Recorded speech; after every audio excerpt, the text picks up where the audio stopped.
Hi, this is Soumya, and the title of my project is Exploiting Information from the Variation in Allele Frequencies. It's supervised by Professor Dirk Metzer and Dr. Inge Mathis, and my partner ESR is Fabian Granke. The main objective of my project is to help plant breeders to produce crops that have all the possible interesting traits in minimum duration of time. So the plant breeders collect samples from various crops. They identify interesting markers and then perform SNP calls. They need the SNP data to be analyzed and converted to infer right genotype or haplotype information with which they can proceed and perform marker-assisted selection. So most of the interesting crops are polyploids, meaning they have more than 2 sets of chromosomes in their genomes. And the polymorphism, the single nucleotide polymorphism has 2 possible allele variants which are denoted by A and B. So if it is a diploid organism, we have 3 possible combinations. If it is triploid, we have 4, and as the ploidy increases, the number of possible allele combinations increases. So this is a snapshot of a SNP call, and it is a DNA microarray chip. Each spot here represents a gene, and we measure the expression levels in terms of light signals. So all these green or red dots here are homozygotes, and all the intermediate colors are the heterozygotes. So a SNP data is an ordered pair of green and red component of the signal for each spot here.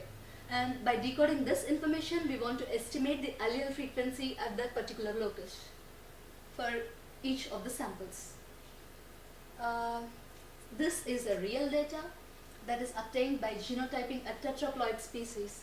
So on the x-axis here, we have the green light component, and on y-axis we have red light component, and like each dot here represents an individual, and all these dots have been measured at one particular locus.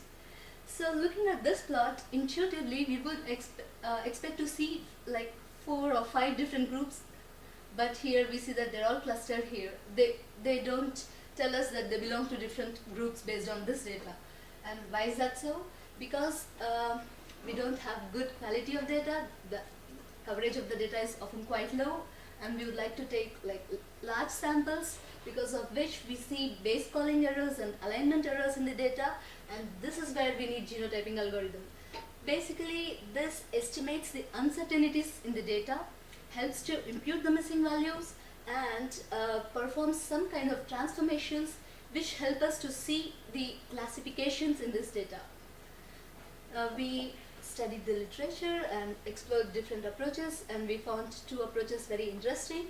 So FitTetra and BeatArray are like 2 different genotyping R packages or genotyping algorithms in R packages, and I want to give a basic notion of the approaches. So this example here uses k-means clustering algorithm to divide the data into 3 groups. Initially we assign some 3 centers randomly, and then based on how far the rest of the data is from each of the centers, we classify them into groups.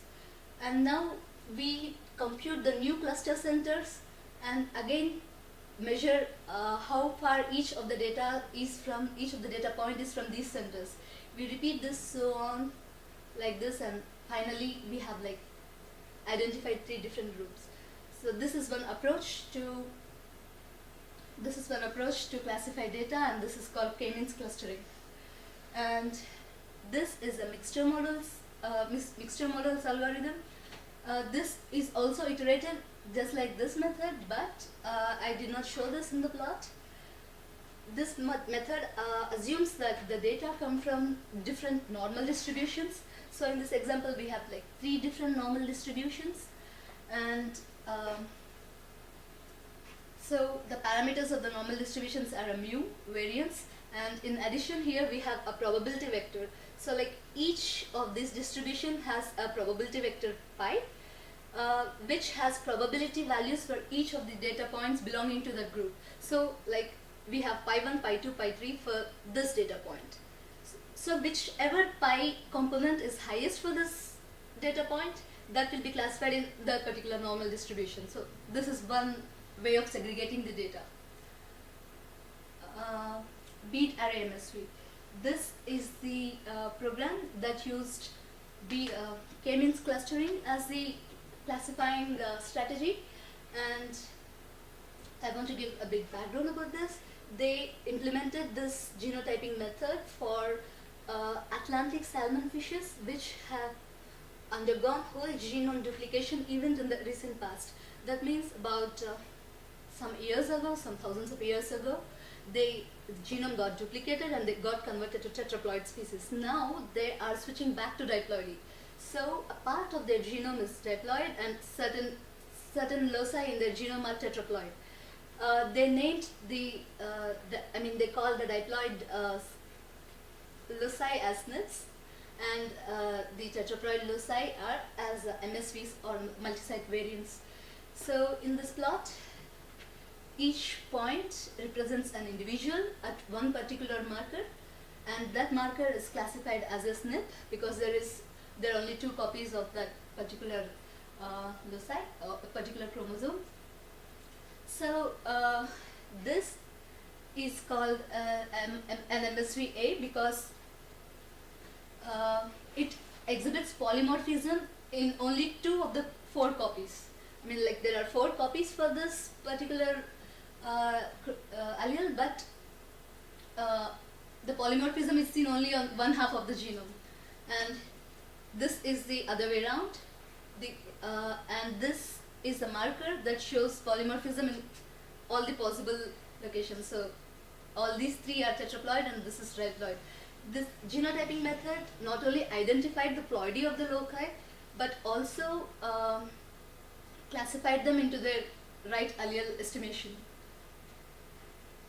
And this is FitTetra. This used the other mixture models approach that I discussed earlier, and this was designed for tetraploid and diploid potatoes.